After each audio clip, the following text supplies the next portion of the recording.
Howdy, folks. Jack Mudd here, Marketing Director at Future Motion, and today we have the pleasure of speaking to Manuel Soto. If you're not familiar with Manuel is the co-founder of Seek and Shred, which is a fantastic one-wheel race and music festival event, which I've had the pleasure of going to. It's incredibly fun. Manuel is also on the committee of the Onewheel Racing League and is helping us guide one-wheel racing into the future. Alongside me today, we will also have Adam Laser. Adam is a videographer and photographer and long-standing commentator and staple on the one-wheel racing circuit. And today we will be discussing the future of one-wheel racing and some of the major changes that are coming into effect in the 2023 season. I hope you enjoy. Manuel Soto, welcome to the podcast. Thanks for being here. Hey, thanks for having me. I'm really excited to be down here today. Thanks for giving me a quick tour of the facility. You guys have a beautiful spot here. It's super inspiring. We definitely do. Checked out Whale Bones, got some coffee. Some good coffee, too. Oh, yeah. Best coffee in Santa Cruz, Alta. That's right. Coffee. Yep. Good stuff. Hopefully a sponsor at some point of the podcast. But one of the older roasteries in town, women-owned. I love that everybody on the team is getting into it. Yeah. Laser's number one fan. Okay, so Manuel, obviously your One Wheel has become a big part of your life, I would say. Yeah. Seems fair to say. Absolutely. But I want to know what were you doing before One Wheel? Before Onewheel. So, you know, for me, I've always been into board sports, right? So I guess I would start there. I skateboarded since I was a kid. When I was in college, I got to class by riding my longboard everywhere, having to kick and having to, you know, slow yourself down going downhill by using your foot. Yeah. And then I snowboarded for, 3 decades, right? And so I had a passion for board sports and that flow state you get from it. And a buddy of mine had gotten a One Wheel. And I didn't jump on board right away, right? I mean, I had heard about it. I knew I would probably love it. What were your main concerns? You know, my main concerns were honestly price at the time, right? Like I had a family, I was younger, and it was just one of those things that would seem like at the time, it seems like a bigger expense all at one time, right? Sure. Obviously, looking back on it, it's minuscule, right? Especially compared to what you'd pay even in a season for a season pass and gear to go snowboarding, right? And to be able to do it every day, right? So, but for me, that was a little bit of hesitation. And I got to credit my wife, Jen, with really taking the leap. She knew I wanted one. She knew I would absolutely love it. And so she surprised me for my birthday one year. We went camping. Wow. We went up to Oregon. We took our trailer, our dogs, our kids. We were going on a camping trip up to Oregon, seeing Crater Lake, all this stuff. And she had not only gotten the One Wheel, she had opened it, charged it, packaged it back up, hid it in the trailer up there, and then surprised me with it when we were at a campground up there. Dude, Holy snaps smokes. for Jen. Right? Yeah. Yeah. So it was awesome. I mean, amazing. I was floored. And so the first time I hopped on a One Wheel was at a campground in Oregon on a trail in the dirt, in the forest. And that's what I've loved about it. And that's what's driven me since that point is there's absolutely nothing like it. So, yeah, that's kind of how I got started. Wow. And then, like you said, since then, it's really taken over our lives in a lot of ways. Could you potentially replay that first moment of riding? Yeah, on I have the wheel? I have a video of it too that I like to look back on. But yeah, it felt so intuitive, like from the moment I hopped on, right? I mean, I was curious. It felt super heavy. I hadn't really been around one, right? I hadn't picked one up. I hadn't ridden one ever. So taken out of the box, it was heavy. I was like, wow, this is bigger, heavier, a little bulkier than I expected. But the feeling, I mean, I instantly just took off down the trail. You know, my wife's trying to film me running down the trail after me. But it just felt completely natural. You know, just the way it worked right away felt like this is something I've been missing, forever. I've heard many first One Wheel stories. That's like a phenomenal one. Yeah. That's a great one. Yeah. Top tier. That's top tier. Yeah. She charged it? She charged, I mean, it was ready to go, man. right? And she kept it hidden. And the thing is, and she'll tell you this, neither of us are good at keeping surprises, right? Someone always finds out. You see something, you see a receipt, some package comes that was marked that shouldn't have been marked on the outside, right? Mm-hmm. But she kept it completely hidden. It was a complete surprise, and it was awesome. You got to find someone in your life that when they recognize that you really want this thing, but there's a mental hurdle, whether it's, you're not sure, like, that's awesome. Yep. Yeah.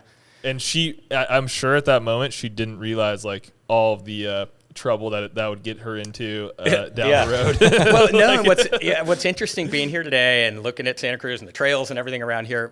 My wife's a trail runner, right? And she does ultras and she does long distance trail runs. And so that was one thing that drove her to do it too. She loves being outside, being on the trails. She knows that I usually would rather not be using my legs doing that type of thing if I'm out there. And so she kind of got it also as a way for her and I to get out on the trails together, her running and me riding, right? No so way. For a while at the beginning, I'd be riding and she'd be running along with me, right? And pace then wheel. eventually that's gotten to where we're both riding, right? But yeah, that was a kind of cool angle too, just a way for us to get outside and enjoy the outdoors. Wow, that's awesome. That stokes me I've up. been on it. Yeah, me too. That's so cool. We've like kidded about, especially now that like one wheel range has increased, Yeah. like we could in theory go for a marathon ride. Yeah, kind of like almost like doing what a marathon would be like on a one wheel, Right. But also the pacing things. Like, I mean, in the past, Totally. we've kind of done that with some community events here in Santa Cruz, 5Ks and stuff, right? Yeah. I've just ran. I mean, we'll run around here. Laser's a runner. I run a little bit, not seriously, not quickly, but I've been paced by one wheels a couple times before. It's tricky when you're running because the one wheeler needs to go slower than they think. Right. Yeah. Yeah. know? Yeah. It was interesting because we'd catch up at certain spots, and then there's spots where there'd be an uphill where she could get a lead on me, right? Right. And then I'd catch up with her again. So yeah, it was pretty interesting. That's awesome. Yeah. That's Yep. so cool because I've never heard a story like that. Yeah. That's kind of I don't know how that works together. And yeah, I love that. How quickly did she start? Did she start wheeling right away? Or No, it took a while. But real quick on the long distance stuff, that's one thing I loved right away. As soon as I got my one wheel, like I love riding with my friends. I love short runs. I love, racing, timing yourself, all that stuff. Sure. But what I really live for is like a long trail ride, like even if it's solo, 20, 30 miles. And that's one thing, as soon as I got my board, I started planning towards was a 100-mile day. And I did that, sometime a few months after I got my board. But yeah, it took Jen a while, and speaking of my family, it took a few of them a while. I didn't force it on anybody, right? I think my kids both thought it was kind of a nerdy thing and didn't want to get into it right away. My wife took her time. She was cautious and learned slowly, and then now she feels really confident, which is great, and I think it was a good way for her to kind of get into it, was really kind of taking her time and making sure she felt good out there. Yeah. But yeah, and then we have two kids, two teenagers, and they both took a while as well. My daughter took to it sooner. My son took quite a long time. Actually, not till our first Shredfest event was when he first got on a board and learned at that event, which was really cool to see. So yeah, it's been great. At that point, he's just like, resistance is futile. Exactly, right? I got to join him. Yeah. Yep. Yeah. But That's it's been great. amazing. Yeah, it's a great activity to do with the whole family and to get us all outside. Yeah. So now you have created one of the premier one wheel events in existence. How did you get from like, I enjoy this is fun, to like, I'm gonna actually start a thing around this? So for us, I think there's a few elements I would share. One is, from the minute I started riding, I loved it. It consumed me. I mean, to the point where, yes, to your question on did Jen know what kind of trouble she was getting into? Not right away, until she was like, gosh, you're gone all day. And I'm like, I could be golfing. It could be worse, right? No, it consumed me. I loved it. I wanted to get out there. And what I realized was just the community it gave me, all the benefits that all of us know and love, right? Yeah. The mental health benefits, the ability to get into just free yourself and clear your mind and get out there and enjoy nature in a whole new way. That was something that was driving me a ton. And then we also, my wife and I'm a musician, and we love music festivals. We've been going to music festivals for years. Our kids have been going since they were kids. And one of the things we love about it is the community it brings together, and how it does so in a way where it brings people from all different walks of life to one thing, where they can all kind of rally around one thing that they love and really be themselves and feel comfortable. And so for us, we started thinking about, what could we do to kind of bring these two together? And I don't want to say we're the first by any means, right? You have some great people that have laid some great groundwork, right? Justin Thompson and Float Life Fest has had a great history of some huge events that really, I think, laid a foundation for one-wheel events and race events. And there was none on the West Coast, though, right? So we were all out here. We have all these riders out here. We have tremendous terrain, and there hadn't been anything out here. So we really started thinking about what could we do. My wife has done events before. I lead a lot of teams at work and have a ton of experience in different areas. And then we knew kind of just the music festival culture and all of that really innately from being part of it for years. And so we started thinking about it. And then we actually went to a small festival that a friend threw at Blue Mountain, which is where we hold our Shred Fest events here in Northern California. We were out there for a weekend. It was maybe 60, 70 people. It was actually during COVID when none of us were supposed to be getting together, and it was a small group of people that knew each other that felt comfortable getting together out there. And we had Onewheels by that time, so we brought them out there. And the owner of the property was super intrigued. He's watching us all over the place, rip around his property and his mountain everywhere. And so we spent a lot of time that weekend talking to him about it, and he asked a lot of questions. And we started to kind of plant the seed with him that we would love to do an event and kind of combine doing a music festival for a weekend, but have it also be have a one-wheel race component and be able to marry those two things. And I think it was like everything else in life. I think it was luck and timing that, we were there at a time when I think COVID was preventing a lot of things from being able to happen. Sure. So the schedule's a little bit more open, right? Venues are a little bit more open to trying new things. Right. And then you couple that with an owner that was also very supportive, intrigued by what we were doing. Here's one thing that was really kind of cool about that story too. The owner of Blue Mountain had been holding motocross events there for years. And so they had a lot of events and some pretty big ones in the past for different motocross series. And what he was kind of tired of was how noisy and dusty and crazy it is on those weekends, because he would have all these people come in with trailers full of motorcycles and ATVs, and it's just noisy. So he was floored by the fact that we could be there all weekend long with hundreds of people, and it's silent, right? Other than bass music maybe blaring, right? But other than that, you're not having to hear all these vehicles rip around, totally. Right? So he was super intrigued by that, because he's like, hey, this could really, something different, right, that I could do on my property. So that kind of planted the seed, to answer your question. And, we kind of started then planning something. We talked to him about getting a date for the next year, which would be our first Shred Fest event. And then we started putting some things together, and we were working with some really good friends in the Onewheel community that we all had some really good ideas on what would maybe work and how we could put a race together there. And then the really great thing there too, which I think was fortunate, is that he allowed us to come in, get some heavy equipment, and build a custom race course for one-wheel racing. And we were doing that with some people that know how to ride, know what we want to see, people like Austin Silva and Neil Bennett and all these people that love off-road, one-wheel racing.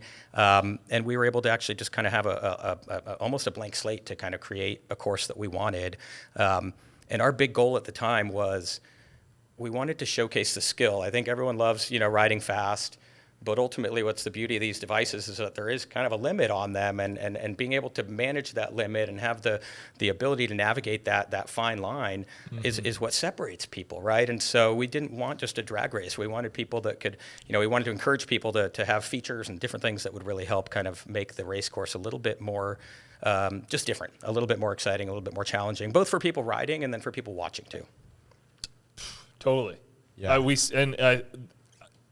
I think, quite honestly, that influenced the race the rail decisions that we, made particularly last year in trying to bring some more dimensionality to it, some more technical ability. Because it's true, it's like, I can go full speed on one wheel just like Kyle Hansen, but he's a lot better when it comes to, the technical components of it. What'd you learn doing the first year's Shred Fest? We learned a lot. I think we learned a lot of things. I think in terms of the race component, right, if we want to start with maybe that, the one-wheel race, we learned a lot about the race format and kind of how to structure your race and how important that is and how much that can impact the rider and racer experience. And I think there's so many ways you can do it. And when we get into talking about this year's season, that's what's really great to see is all these events are on different terrain. The races are structured a little different. The format's a little different. But for us, we had a great time that first year, but it was a long day of racing. We did bracketed racing. It took all day to narrow people down. Racers were kind of tired. It was a long time sitting in between races for people. It was a lot for us to manage. So that was one thing we definitely learned, and I think applied to the next year was how do we streamline the race format? How do we make it work better? Make it so that racers can still have fun, not feel like they're exhausted at the end of the day, right? But they still get a challenge and they still have a good time with it. So that was a big one. And I think we did a great job last year kind of revising that and revising how we did it, our time trials, everything to make that a little better.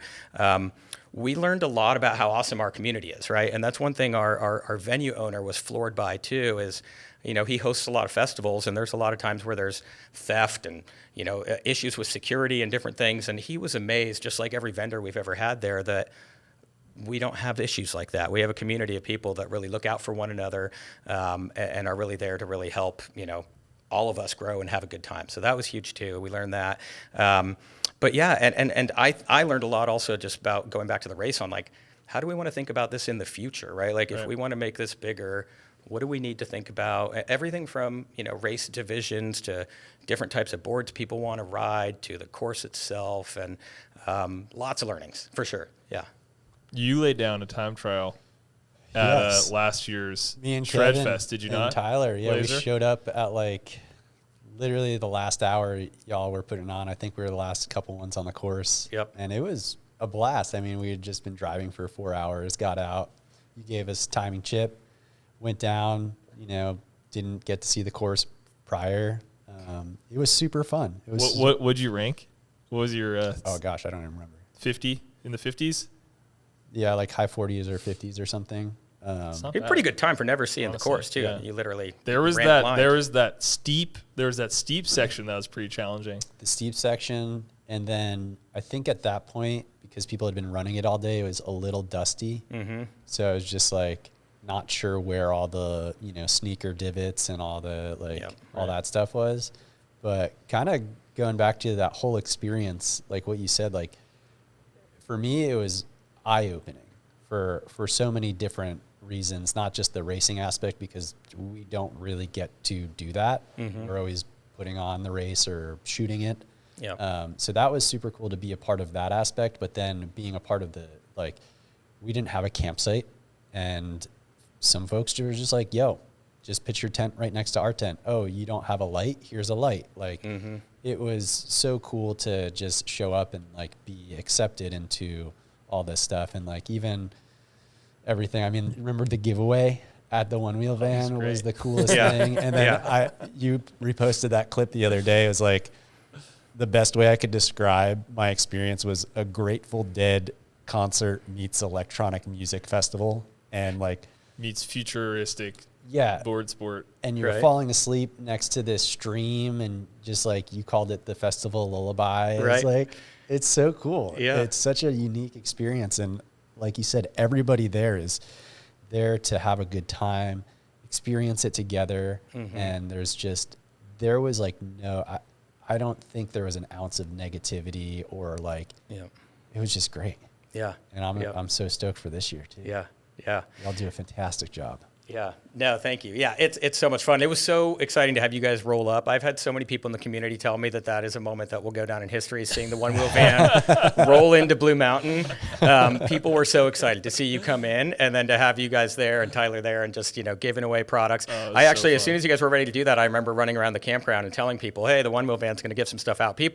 Some people were in mid, like, eating, you know, and just put their stuff down and sprinted over there to get something. So, yeah, it was awesome. Saw like kids with like 7 fenders just like under their sweatshirt. Dude, that reminded me of like old school, well, not old, like super old school, but like skate demos. And you go to skate demos, and it's just everybody's bunched up. Everybody's throwing decks and T-shirts and all sorts of stickers, and like the little kids are grabbing everything. They don't even have the board. They're just like, I'm taking it, you know. And it brought me so much joy to see that, because I was like, yes, it was a beautiful thing. Beautiful. Yeah. So, obviously, like, you know, Shred Fest and Seek and Shred is a part of this sort of like growing upswell of like community-led one-wheel events, right? And I think, you know, for all of one-wheel history to date, we were just kind of like making up the rules of one-wheel racing, essentially, because we were just... Because it didn't exist. Because someone had to. Right?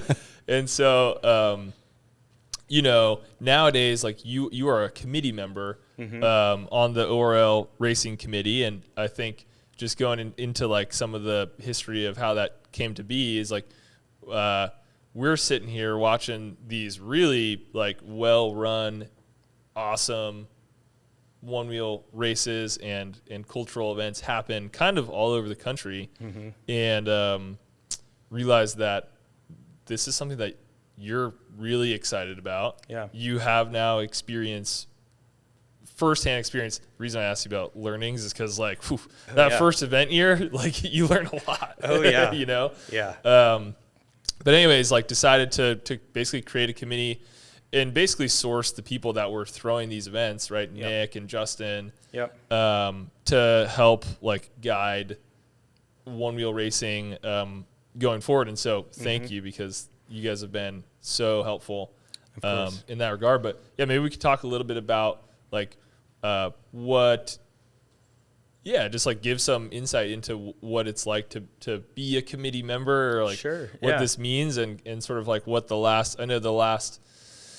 really since the season ended, you guys have been really busy, sort of like lining up this next year. So what's the committee like? Yeah, no, yeah, and first, thank you all for what you've pushed with Onewheel Racing too. I mean, from the start in a parking lot, right? Wasn't the first race over there on the parking lot? Yeah, traffic cones. Yeah, right, and that you have all stuck with it and helped support it and made it grow is huge, right? So, I was really thankful to be asked to be part of the committee, and I think what's been great about it is. Like you said, it's people that have been running events in different parts of the country that I think have shown some success and shown that people have really enjoyed going. They're pulling people to them, working together. And I think that's unprecedented in a lot of other sports, maybe, to see that, where you might look at people as competitors. But we're all working together for the benefit of the sport and pushing this into the future. And like you mentioned, we have Justin Thompson and Nick and Rachel, who put on Dirt Surfers out in Arkansas, and then myself, and then John and Chelsea Grace. It's been a big help, and Sarah here from Onewheel. And so what we've been doing is really, I think, trying to be able to assess all the learnings. Like you said, every year there's learnings, every event there's learnings. We get rider feedback all the time. And how can we take all of that into account and really look at ways to help guide the sport forward? Where can we make some adjustments for the next season? And it's been really fun, right? And I think what's exciting too is it's people that really are doing this because they care about it, right? And they care about what they're doing, and they care about it for everybody out there. And there's going to be bumps, there's going to be challenges, there's going to be things that not everyone's always on the same page with, and maybe everybody's not always happy with. But at the end of the day, it's amazing what we've done from year to year, and to see how it's been growing.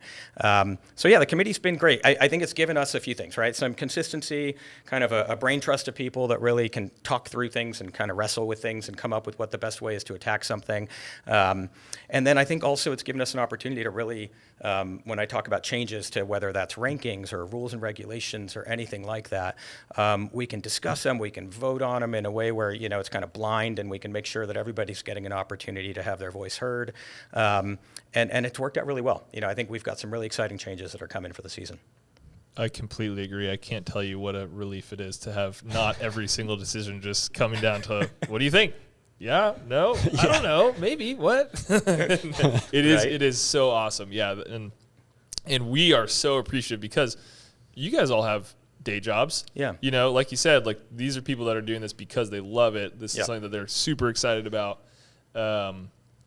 So it's just been phenomenal. Yeah. And I guess, okay, we're going to dive in on a few of this is the break. I mean, I don't know if it's breaking news because it's actually posted on the website, but I don't know how much web traffic the ORL, webpage gets, but we can act like this is somewhat breaking news here. Yeah. You could go to the website for it's all written out. It's all written out. Well. Everything we're covering here is written out, but we got to cover this. But it's super exciting. Yeah. I'm so excited about some of the big changes that have been made here. So I guess the first one is that ORL, Onewheel, will no longer be hosting the Eastern and Western regionals to get into Race the Rail. We're doing this differently.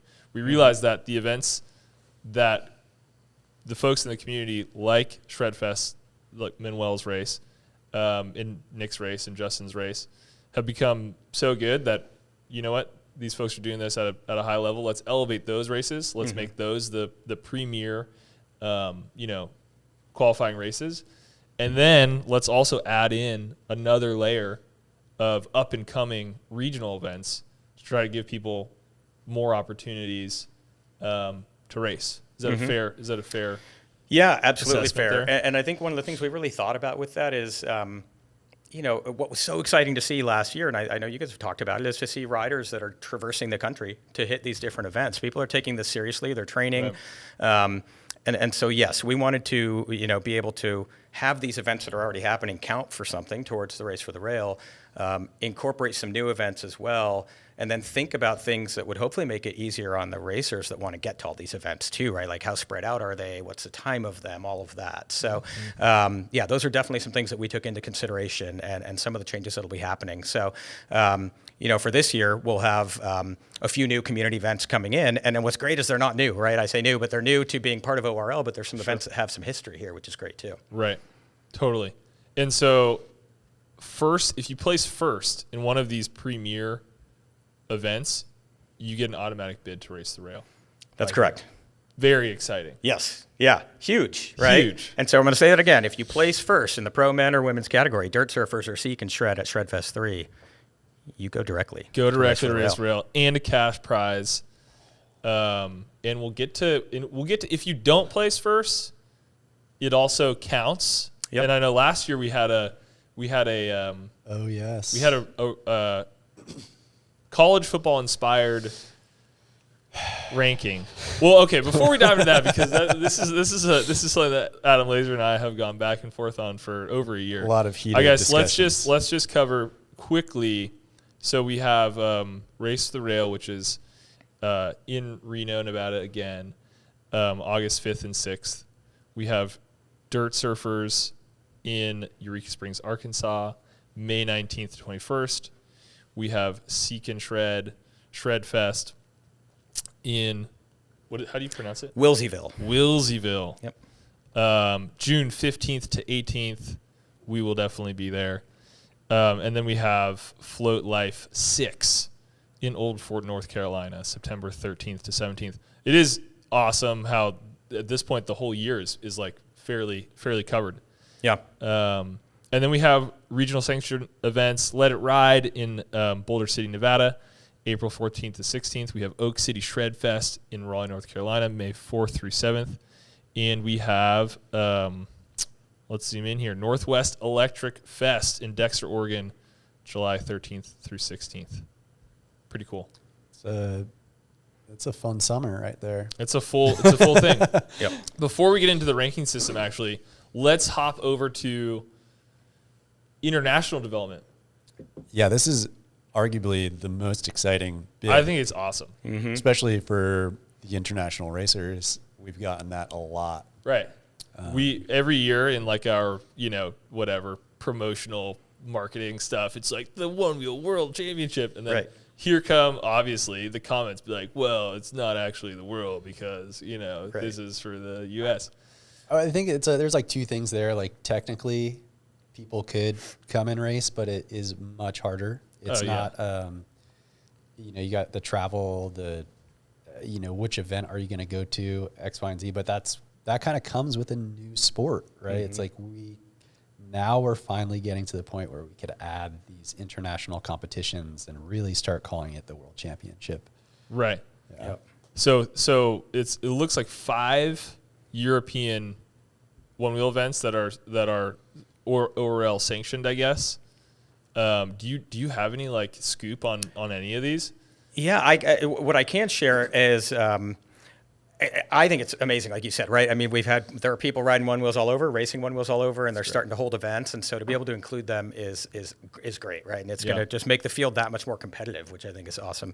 But these events out there, there's a few that are happening before Race for the Rail, so those ones will count towards a spot in Race for the Rail, where they're basically going to have a champion for their season out there, where that person could earn a spot in Race for the Rail and be able to come out here for it. And if anyone wants to travel, there's some pretty cool places. Italy, Switzerland, and Scotland are some of those ones that are happening ahead of Race for the Rail. And it's like I said, it's just exciting to see. There's some people out there that are super passionate. I know I haven't been to any of these, but I know I see them. I see what they're doing on social media, and they're doing some great things. So it's so great to see them come in, and be able to have their races considered. I want to go float the Highlands. Oh, that looks great. And I think like adding these events and promoting them and being inclusive, like this is essential to the growth of this sport. Totally. It's like when you think back, like for me, the early days of the X Games, there were like actually very few international competitors, probably for the same reason. It costs a lot of money to travel. Mm-hmm. The qualifying events to get there are mostly held in the U.S. And now there's X Games all over the world. Like they hold it in all different countries. Obviously not comparing the events, but like the way that these competitions start up and grow these sports, this is absolutely essential to seeing Onewheel becoming a more legitimized sport throughout the world. I am so excited for Race Rail this year when we have like the European champions, getting off the plane and coming in, and oh man, it's going to be beautiful. It's going to be a great storyline. How do they stack up? What if they just come out of nowhere and just beat everyone here? Right. We've talked about that with the committee on like how do you seed them? And it's going to be so great to see, how does it all work? Yeah. At the end of the day, the nice thing is it's like, if you aren't the best rider, you're not going to win. In terms of like, where do you, it's sort of some of the technical details, right? It's like, these things have a way of sorting themselves out, at the end of the day, first person to the bottom is, was faster than the other three, in terms of the race rail format anyways. But yeah, that's going to be so exciting to have someone from Europe come out here and race, and just cool. Yeah. Just cool that it's being recognized, just in general, as a thing. Yep. No, it's absolutely huge. And one thing I'd add just about other events, whether that's international or here in the U.S., we had some great applications come in for different events to be considered for this year, in some different places in the country, Montana, Michigan, and a lot of them are brand new, right? So we'd love to see them move forward. We'd love to see the teams that are putting them on, reach out if you want some help from anybody. I know all of us are totally willing to give some guidance, but we'd love to see more of these things happening, whether that's in other countries or other states, just so that we can get more people involved. That's a great point. Totally. Look into I think access, just enabling more folks to have races that are they're able to get to, I think is big, and we're obviously taking huge steps with that this year. Okay, let's talk rankings. So let's see. What did we do last year? Last year it was like essentially there's like algorithms and percentages. Yep. And this was all very familiar for you because you were inspired by college football. And I think for us, mainly me and Ryland, our editor, Ryland's big F1 racer guy. He loves watching F1. I'm a huge downhill cross-country mountain bike person. And when you look at those sports, and a lot of other sports, the most consistent thing is a points system on how they rank their racing and do a season ranking and everything. And I think for me as a viewer and a fan of this sport as Onewheel Racing, it was the first year. There's always going to be, that's how we're ending up here with a new different ranking system. But I think this will allow the racers, to know where they stand a lot easier, rather than it kind of being up to the committee to see who performed well here and all these numbers and how this all plays out. It's like, it's a fact. It's standard. Like if you get these points, it'll happen. And I think the coolest thing to see is the development of the world champion versus the season champion, which it's definitely a confusing thing for people that aren't familiar. Let's say like I kind of brought this concept in from downhill mountain biking, is you have this entire season where people are dedicating all this time and resources and energy to racing at all these races. And then you get to race for the rail and there's one champion and it's who was the best that day. It didn't matter if you won Shredfest. It didn't matter if you won Dirt Surfers. It's who's the best that day. That's the world champion. But what happens is then we have Float Life Fest, which always happens after Race for the Rail. And to me, Float Life Fest is like, I have yet to go to a Float Life Fest, but every year, I follow along and talk to Justin a bunch. And this is a huge cultural gathering and everybody loves going there and racing too. So why not champion a season champion there at Float Life Fest, so that still counts towards that existing season instead of putting it towards the next calendar year. So it allows Float Life Fest almost to be like this after Race for the Rail, the world champion, then you get this season ender, and maybe the points champion is different. Or maybe you get the world champion and the points champion are the same person.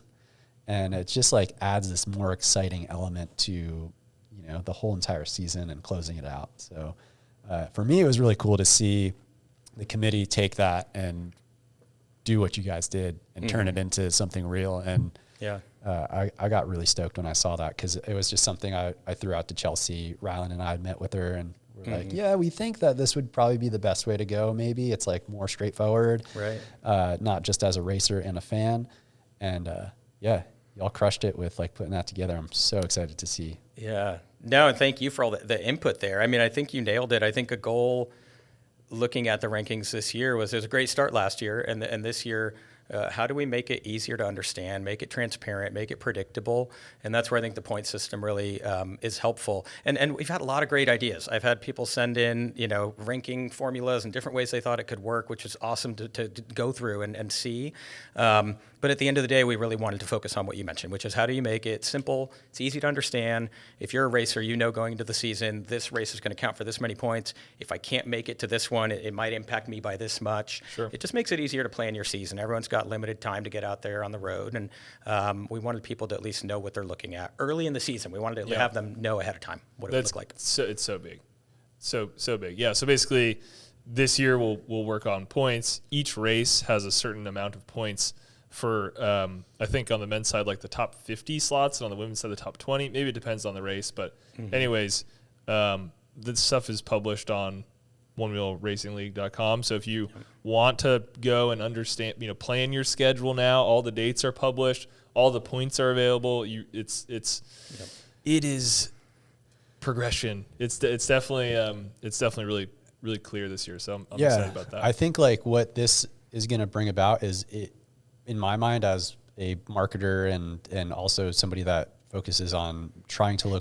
make One Wheel Racing look the best it could look, whether that's via live stream or, you know, shooting alongside the riders, is how can we grow the fan base of One Wheel Racing League beyond just people that are within the community and really interested in it from their own personal aspect. And I think this is going to grow. Like, you're going to see like, oh my gosh, so-and-so is 30 points behind the leader. What's going to happen at freaking Float Life Fest? This could be a crazy race, right? And then from the rider standpoint, they know exactly where they stand. Yep. And there's I just think it's going to be so cool. And I think like the fan base will hopefully grow a little bit, because people will be able to follow along a little bit closer, and stoked on this. I agree. Yeah, and it's been, I mean, I know for us having, you know, my daughter's been racing the last couple of years, and it's been great to see that angle of it, right? We have family that doesn't one wheel. They're not, you know, in our area even, right? And they've been tuning in and keeping an eye on it, and I think you'll see that grow, like you said. It's going to be really good. What's it like watching her race? It's fun. It's interesting because it's you know, I look back on when I first started riding with her, and it was all just for fun, you know, but she's a competitive, you know, girl, and she likes to, you know, when she does something, she likes to dedicate herself to it. So it's been really good to see her just really take to it and really want to improve. You know, she was really fortunate to have a lot of great riders in the area here to just follow around on the trails. And it's been fun to watch her race. You know, it's nerve-wracking like always, right? But it's been really good to see, and it's good to see just the camaraderie, honestly. That's one thing I love about One Wheel Racing is, yes, it's competitive, but everybody is supporting one another, and she's really enjoyed that side of the community as well. And so she's gotten a lot of great friendships, and just to see them, you know, root for one another and support one another, give each other tips, that's really great to see. It's really inspiring. She's been crushing it too. Also, what a cool culture to, like, I don't know, like during your teenage years to be involved with and have such supportive parents that are also super involved with it. Like, I didn't have anything like that, so I can only imagine that experience is like phenomenal. Right? Like, that's Yeah, so it's true. cool, It is especially this with this unique thing that probably not a lot of our friends outside of the one wheel world are like, what are you doing riding that thing? Right. You know, racing. competitively. What? Yeah. What? Yeah. No, it has been. It's, I'm always thankful for that. Yeah. It's a great opportunity, and I didn't have that either, you know, so for her, I think she's really enjoyed that. Okay, so just running through I have a couple of the bullet points. This is like housekeeping, I guess. Oh yeah, we'll get in trouble if we don't go through these. Sarah will be our events coordinator. Would like us to say so. This is the last year that the former champions get an automatic bid to this year's Race the Rail. That's correct. This is the last year. Okay, Yep. so we're giving everyone a year to digest that. Yep. Yeah. Next year, winners of Race the Rail have to earn their spot again. Right, first place in pro women or pro men at Dirt Surfers or Seek and Shred have automatic bids. Mm-hmm. First place ranked European one-wheel circuit riders in men's and women's have automatic bids. Okay. What else? And then just general ORL rules. 14, need to be 14, age 14 or up. Mm-hmm. It's in the rule book. Pretty standard. There's all the rules are available on Yes. onewheel.com. If you're wondering what, about my board, at this event, a lot of the events themselves have their own, sort of rules and regulations. There's some overarching ORL, regulations if you want to compete towards points. Right. Right. But there's also like all kinds of open divisions that some of these events are hosting and whatnot. So basically the short answer is if you want to, do some more research, you can go to onewheelracingleague.com and I'd encourage you to do that because we've had some great discussion around, just looking at the rules that have been in place, anything that came up last year at different events, and how to revise things. And I think we've made some good changes that I think are positive. So I'd to take a look at them.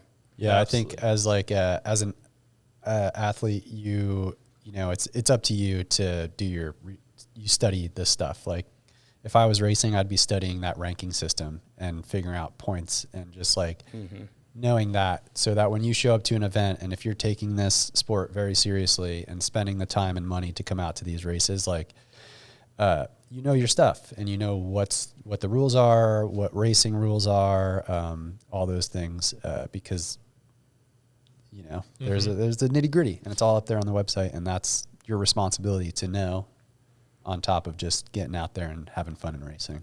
Yep. Yeah. Yeah, and like you mentioned, each event is independent, so they're all going to have a little, flavor that you want to make sure you're looking at. But I think we've tried to drive consistency everywhere we can because I think that makes it's for the benefit of everybody, I think, as we move forward, too. And little things like, any event that's coming on to be added and included towards rankings needs to have, a solid timing system and different things like that, just so that we have there's integrity in the results, people have confidence in them, and we've really tried to mitigate issues with that wherever we can. And to your point, Adam, it's like the more it's one of those systems where it's like, I feel like we're in a really good place where there is flexibility on an individual event level, but there is enough structure that it actually has consistency so that it can scale. And it's like, if you're going to if any sport's going to grow, like it needs to be consistent enough, it needs to have enough structure where you can like follow the thread from one race to the next and like follow a season. Yeah. So like it doesn't work if it's just like completely different over there than it was over here, and that's a whole different thing. Like like if we're gonna really get to a point where this sport has like, I feel like we're so close. It's like kind of like on a precipice. It's obviously got this like super core following, and these riders are going to all these different going across the country, and they're getting really, really talented, and like it's there, but like if we're going to get to that next level, I feel like this structure is like what you need, And if it's not, we'll figure it out and come back next year. Yep. Well, every year it's going to improve a little bit. I'm sure there's something wrong with this year's structure. I'm sure we just don't know what it is yet. I mean, of course, we have yet to get there, but it's looking pretty good. What do you think about the future? What are your as we look? I think in terms of Onewheel Racing and where we're going, I mean, I'm really excited about it. I think the things we've touched on are big, right? Just the inclusion of international riders. I think just formalizing our guidelines, like we've said. And I think within that, you can still have room for variety, right? And looking at the events you went over, that's where I would encourage all of you to go take a look when you go to register and take a look at where these events are, but also what's happening there and what it looks like, because the race formats are different. The courses are different, right? To give you an example, Dirt Surfers is an enduro format. So you're there racing kind of against the clock on your own. You're running 5, 6, 7 segments, and your total time for the day is what separates you. That's very different from a bracketed race or kind of head-to-head racing. But we can have all of that coexist if we can have some structure, like you said, behind it. And I think we're laying that groundwork so that in the future, this is really something that can flourish. And I think when you can couple that with things like having ways for people that aren't necessarily in the Onewheel community directly to have access to seeing rankings, viewing results, I think the more we can have spectating as part of the equation. And I think for what you've done with Race for the Rail, I think it's been great. Sky Tavern was awesome to be able to watch so much of the people coming down. The Let It Ride event in Vegas, I know that the first one and I know this next one is going to be set up in a way where you can see the whole course. You can see people top to bottom, and that just adds an element of excitement, I think, there that that you don't always get. So I think things are moving in a really positive direction, and I think people are taking this seriously. I think that people are training. I've seen people making complete lifestyle changes and selling everything they own to hop on the road and be with their Onewheel family. And that fuels me, right? I mean, that is so exciting to see. And I kind of feel like we owe it to them to make sure that this is something legitimate that they're dedicating themselves to. And I think we're making really good steps towards that. Got me really fired up. I was just going to say, I love seeing people on social that are doing these lifestyle changes or really taking their training to the next level. I kind of said it last year. I think gone are the days that you could just kind of just ride your wheel a lot and expect to be one of the best. It's moving into that realm where you have to train. You have to not only understand the board, but understand yourself like a true athlete and be prepared for competition. I mean, we saw with like the Silvas last year, one of the big talking points for everybody was like they sit up there, they do jumping jacks, they're like super focused. And I think a lot of people started seeing that and they're like, whoa, they're taking this super seriously. And I mean, you kind of have to when the top event, Race for the Rail, is it has $10,000 on the line, which is like way more money than most traditional board sports out there half the time, like depending on the competition. Like it's not going to be easy. And it works, right? Austin and Mercedes took first in both men and women at our event, right? I mean, that dedication really is helping. But yeah, I totally agree. If I can plug one thing for everyone out there, and you guys, if you haven't watched it, have you guys watched the Tony Hawk documentary?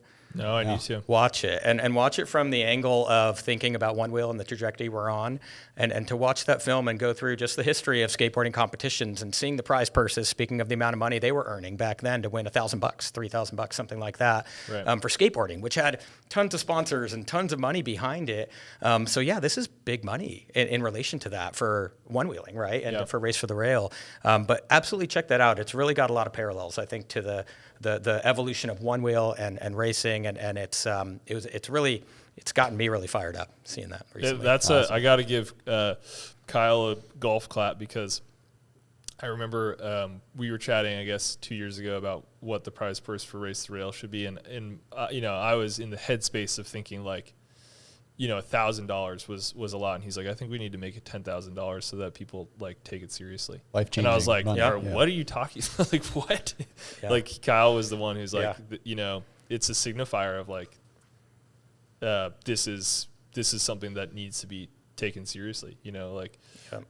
For everyone, for us throwing the event, for the athletes, like it's cool. And now lots of events have prize purses, and one other point that I'll touch on that you mentioned is just like the diversity of races in terms of terrain and format. And that's one of the coolest things about having this structure is that we can accommodate all kinds of formats, the shale out in Arkansas, right? Like whatever. But that's another reason why having a season-long points champion is such a great thing, because Race Rail is a huge spectacle and a huge event, and sort of the lights are bright, but it's one type of riding. It's who's the best on that day on that course. Right. And so there's something to be said for, accommodating all different types of trails and terrains and whatever, and having that points, what are your points throughout the season? Okay. Someone like Austin, clearly one of the best one-wheel riders in the world, the brakes didn't go his way at Race to the Rail, right? But he would have probably been the points champion last year, right? And it's like, it does seem very valid and important to honor, someone who has performed so well in different settings, over a long period of time. So I think that's really cool. Yeah, rewarding that consistency is great. It's huge to be able to do that, because you just never know how it's going to go on any given day. Yeah.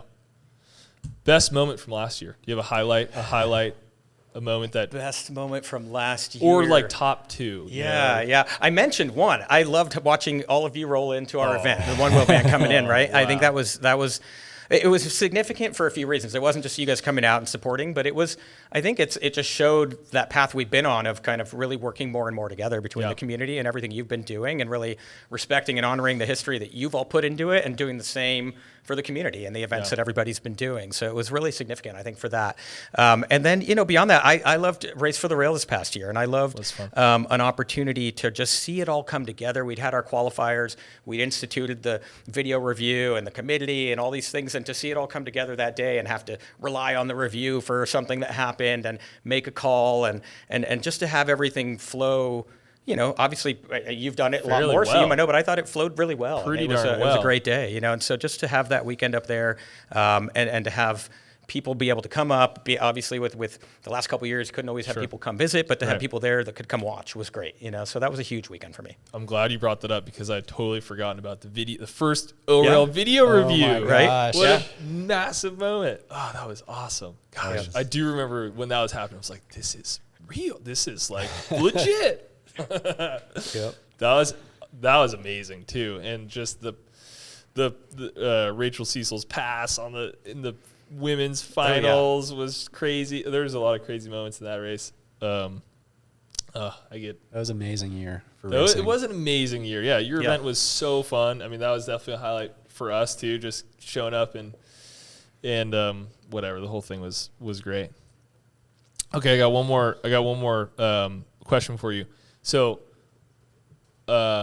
what do you think about freestyle in relation to Onewheel and in relation to events? Like, I think this is something that actually Kyle is always sort of like in my ear about, is like, how can we, there's obviously this energy behind freestyle,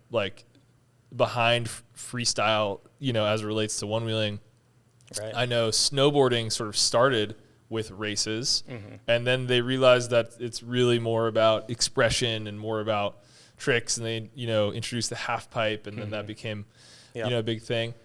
I'm pretty curious, like where how that plays into the one-wheel world, and I wanted to just have you thought about that at all? I have, and it's kind of relevant because it ties to something we're doing at our event this year that I'll share in a moment. But for me, the fact that the same device can be used for off-road racing and can be used for flatland freestyle tricks like we see people doing that are so great, at some of the tricks that they've been pushing forward with Onewheel, is what makes this a genuine board sport and not just another transportation device, right? You can do things on the Onewheel that you can't do on anything else, and we want to be able to highlight that, right? The racing has come and grown, and people are into it. It's easy to get involved. You can do it. It takes another level of skill, I think, to be able to master the board in a way where you could actually ride really well for freestyle. And what's interesting, if you look at Race for the Rail, the last few winners of Race for the Rail are people that are also pretty adept on the freestyle side of things. So they have good board control. They know how it reacts. They know how it responds. And I think that does add another element to when they're racing. What we're doing this year, because I think it can help us, again, as you think, how do we grow this? How do we get people interested in watching it? One thing that we were honestly a little bit, wish we could have dedicated more time to is doing more freestyle at our first two events. And what I've found is that a lot of the one-wheel events that happen, there's usually some type of freestyle competition, but a lot of times it's getting thrown at the end of the weekend. It's a flatland competition in the parking lot or in the vendor area, which is good. It's still pushing things forward. People are doing new tricks, right? But I don't think it's gotten as much focus as it could.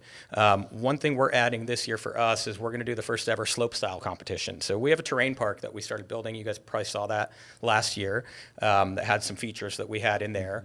We're going to expand that, and we're going to be doing a slope style competition where people are going to be actually getting a chance to do some runs and be judged on them, and incorporating how they hit different features And as you said, with snowboarding, it's about the expression and the style, Right. and not just can you get down from top to bottom and hit these features, but what line are you picking? What is it that you're choosing to do to express yourself in the way down?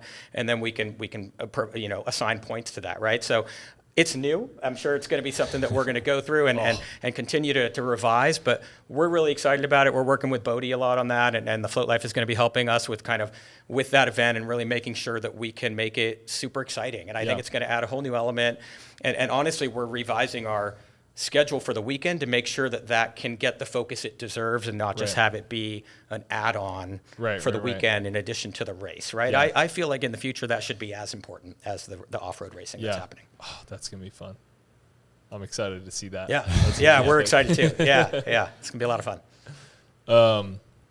What would you say to someone, we're talking about one-wheel racing here, like this is something that everyone just like knows and is doing, and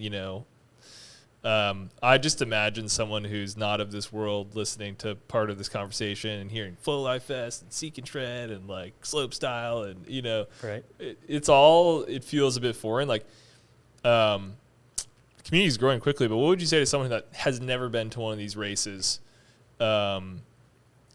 Maybe rides a one wheel, but like, what's it like going to your first one wheel race event, or what's the elevator pitch? To get the elevator pitch for me and what I've seen, I guess what I can speak to is what we hear back as feedback from people that when they come to our event, they've never been to one, right? Or they've never been to a festival even, right? We have a lot of people that have never done anything like that. I think their opportunity to interact with other riders, people of all skill levels, people from all over the country, people they've looked up to on social media and have never met, is life-changing for people, right? We've had so many people walk away and say, this was the best weekend of my life.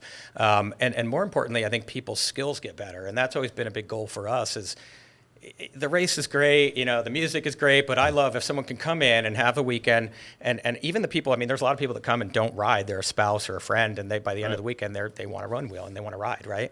But even the people that do already ride that can come in, and by the end of the weekend, they're faster, they're better, they've learned some new tricks, they've been inspired by somebody there. That's priceless. And that's what I think we strive for, is that rider experience. We know that there's people that aren't necessarily racing. So, I think when you go to these events, if you're somebody that hasn't gone and you're thinking, gosh, I don't race, or I'm not sure if I want to race it, I'm not comfortable, there's always more than just the racing happening there. There's group rides, there's skills clinics, there's a lot of stuff going on where everybody can find something that works for them. And that's been really the beauty of it all for me, is that people come away with new friendships, lifelong friendships. And that's been it's great to see, so I'd encourage everybody to get out there and check them out. There's got to be something near you within driving range. And if that's not enough, there is rumor that potentially Adam Laser may be playing at this year's Shred Fest. Yeah, rumors. I don't know. Let's go. I don't know if we can confirm it. Yes. And potentially guest feature from myself as well. Yeah. On an unreleased track that we're working on. Nice. I'm ready. Inspired by a experience of a night ride in a very special place. That's true. Oh, nice. Yeah. But I think the inspiration point on that's exactly what it is. Like, I'm imagining you live somewhere where you are one of the only people that have a one wheel, and on your daily rides, it's like you're the outlier. You're that person, the one wheel guy or the one wheel girl or the one wheel person. And then you go to Shred Fest and it's like, they're all here. Everybody's here. Like, there's all these people that are just like me and very different from me, but we all are coming around this unique device that brings us together. And it's like, that's just the inspiration that people need, is like, get out there, seek out an event, find the one closest to you, or take a vacation and, go to the one you've been wanting to go for years. And you never know what could come of that. Become a racer, you could just become more skilled, all these friends. That's another thing for me. It's just like, oh my gosh, so many people that I've met from all around the country, now world, that just send me messages or like, hey, what's up? Oh, I remember seeing you at this event. And it's like, oh, that's so cool. Just think, you wouldn't get texted by Bart Miller once a week with a funny meme if you never went to one wheel races. I have to give a shout out to Bart Miller, because the absolute best. That dude sends me some of the most heartfelt and beautiful messages on occasion. I just wake up and, he's like 3 hours ahead of us. And I'm like, sometimes they get me choked up because they're so motivational and like, you're just a beautiful human being. And I'm like, dude, thank you. Bart's the best. Yeah. Bart He's got a big heart. He does have a big heart. Oh, I totally lost my train of thought. Thing that you're most excited for. Okay, sorry, not thing you're most excited for this year's race. Who do you think's gonna win? Oh wow. Who do you think's gonna win? What should we say? Well, now that we have two things, the points. Can we make a pick right now? Should we make picks? Is that too soon? We're trying to make predictions. Can you even make picks as a committee member? You might not be able to make picks. Yeah. I don't know either. I don't know. We need a committee to make that decision. Yeah. I mean, I can say a few things that I think are exciting to look for this season. Is I think you're going to see a lot of new blood and some people that came in last year, like Jeff Adair, different people like that are really, again, they're dedicated, they're putting in the time, they've got the talent and the skill. And I think we may see some things that are surprising and just how things mix up and some new names, coming in as well. Always get excited to see a hot pants PV. I was just type going to of say, player. those are the folks that just come out, like I think PV came from the motocross world a little bit and just rips one wheel, and nobody had really heard about him except for maybe one event or so. Yep. So I think that you're right. There's going to be a lot more folks like them, and they're paving the way for the folks that are sitting at home watching Race for the Rail or these live streams and being like, I think it's my time to try that. I can do that. I can hang with these folks. Yep. Yeah. No, I'm excited. It's hard to, I think we'll see some of the regular names up there, right? That I think are people that have, again, they have the historical, they've done well in the past. They put in the time. They're talented. I think we're going to see some of those same folks up there. But I'm excited. On the women's side, I think we've had some great people come in and some people that have tons of consistency as well. But people like Raquel wasn't even in the mix last year, right? I don't know what her plans are, right? But you have a lot of people there that could make things look a little different too. Right. I don't want to will it into the universe, but man, I just wish, I just hope that Bodie races. I would love for him to, get that top spot one day. Yeah. I assume he will. I mean, we'll see, but I would assume so. Yeah. One day, man.